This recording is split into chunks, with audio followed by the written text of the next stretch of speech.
Everybody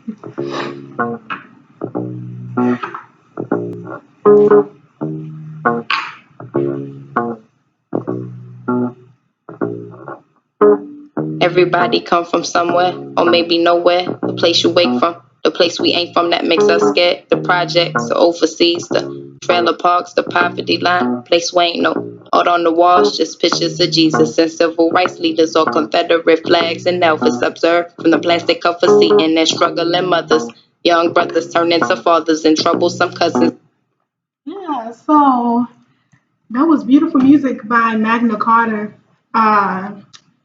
Called The Root, right? Yeah, it's called The Root. That. Yeah, that sounds good. I think it perfectly displays what we want to talk about. The first lyrics are everybody come from somewhere and maybe nowhere. Mm-hmm. And I feel like we want to talk about what that means in terms of identity. And so, hello everyone, my name is Starry Walker. And I am Tania Russell. And welcome to BAEtalks. BAE stands for Black and Educated. Okay. All right. Hashtag Japanese identity. So, this is a series of podcasts. No, not podcasts. Let's continue. It's like NPR. It's like NPR. It's like Crossword Posts with. Yeah, Have a Baby. Like MTV Decoded type thing, but hey.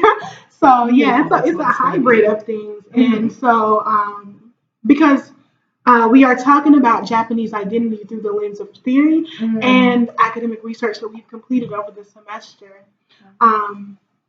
So we will talk about from three different aspects. The first aspect being, or one aspect being, the concept of the domestic foreigner through the lens of Hafu meaning half Japanese. So we'll be discussing how those people that identify as Japanese but don't necessarily look Japanese are treated. And we will also talk about the foreigner, the immigrant through the lens of Korean and a Korean experience. And we will also be discussing globalization as it relates to the importation of the hip hop that America has exported to Japan. And what does that look like? Is there anything that you want to add to that? I think you did a great job, Starry, of introducing us and laying out the format for this next couple of series. So I think the first thing we need to ask ourselves is, why are we talking about Japanese identity and why is this so important? Because I feel like the world looks at Japan and they're like, this is just a homogenous group of people. Right, which is like, so, but I feel like Japanese look at Japan like that as well. Mm-hmm. And it's so not accurate. Japan is multifaceted. And there's no such thing as one Japanese culture. A scholar by the name of Aika Tai stated in an article called Rethinking Culture, National Culture, and Japanese Culture. He says, or they say, we have to keep in mind that what we know about Japanese culture is inherently partial, for a culture is always in the making and cultural practices are largely generated through pre-conscious dispositions. We cannot describe Japanese culture definitely.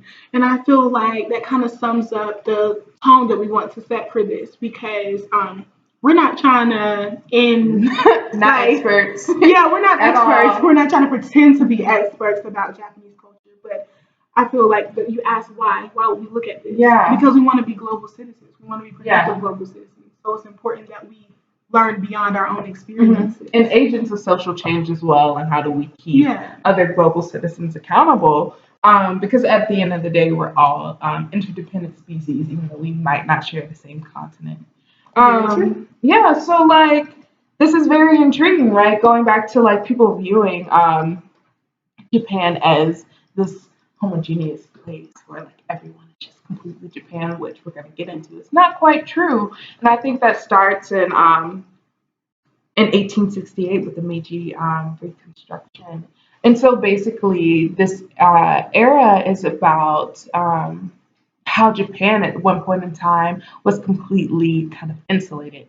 And so they did not want any Western powers coming in, really not any foreign powers coming in, because they feared of being, I guess, exploited in some sort of way. Yeah, like being exploited, taken over. Yeah, like, which, I mean, I wish we are, like, anyways, I think, like, I'm not gonna get there. Okay, yeah. Anyways, which is very wise of them. But it comes to a point where technology is progressing, and the feudal order is no longer effective for the Japanese people. And so, what is the best thing to do for survival?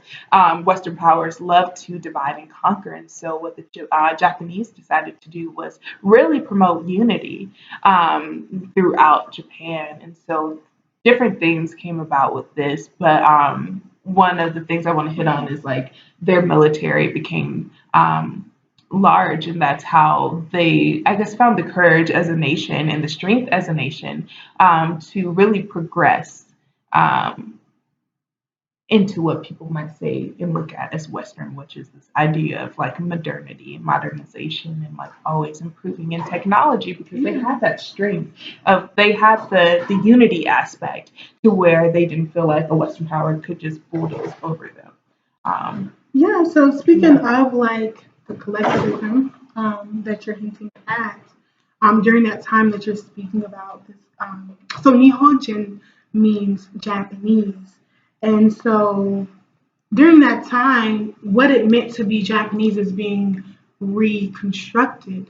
And so the article that I referenced previously talks about how in the media at the time in Japan, like in their newspaper articles, heavy propaganda about what it meant to be Japan was like being pushed to the masses, and it was three elements of what this meant.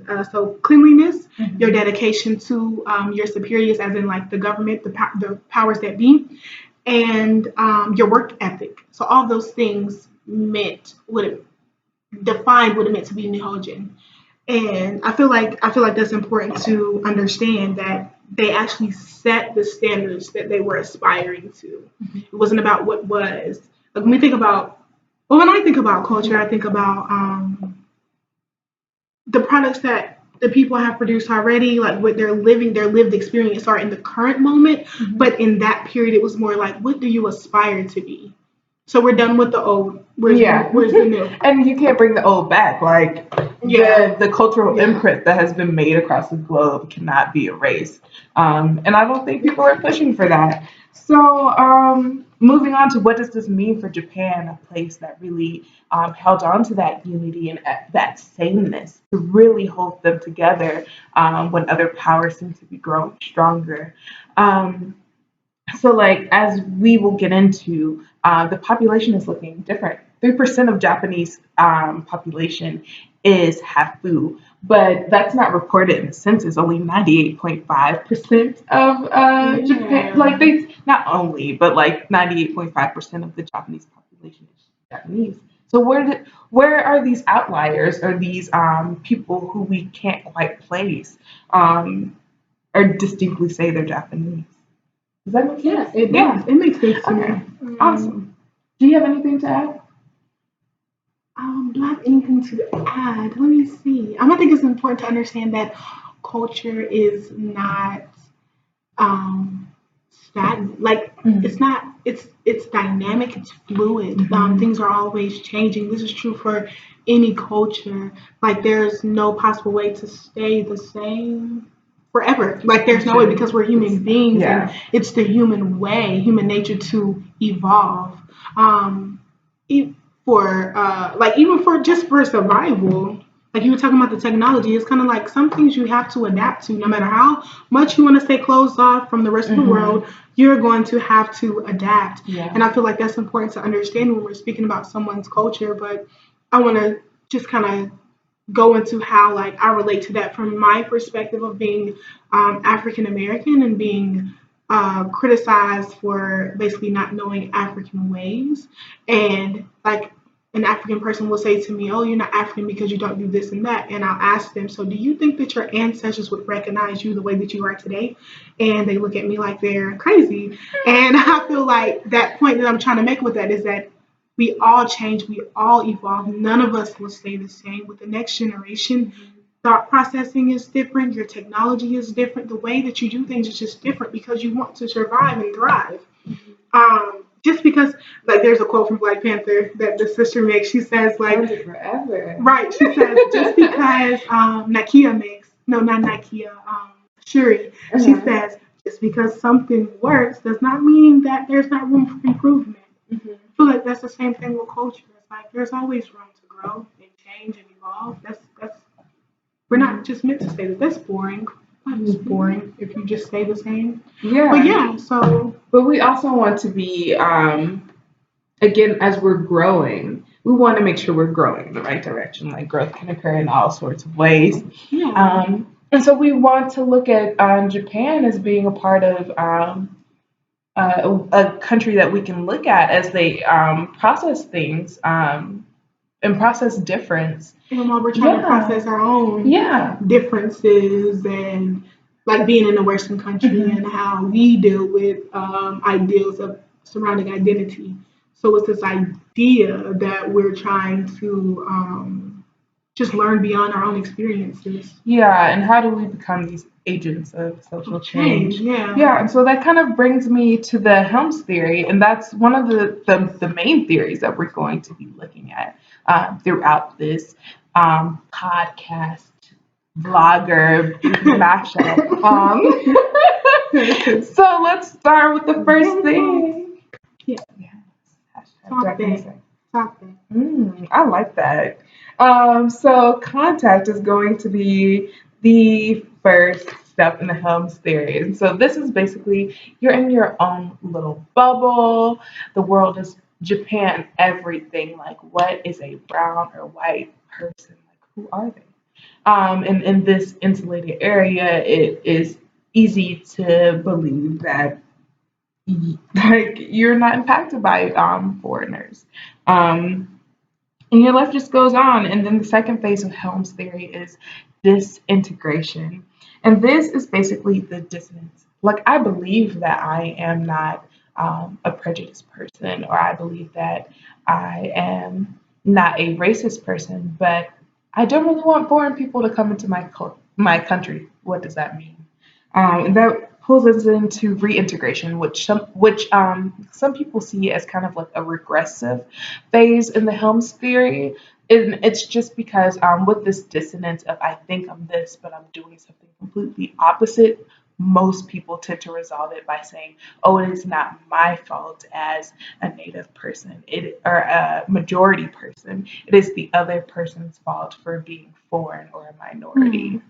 And so the fourth step is pseudo-independence. It's kind of saying, hey, I know I thought that before, but I think there really are some social injustices happening.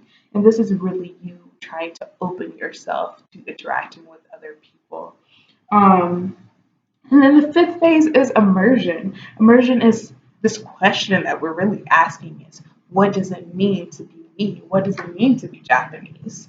And then finally, autonomy is when we not only embrace who we are, but we also embrace diversity. And so we are really wanting to look at Japan because there is really a unique opportunity to track these things.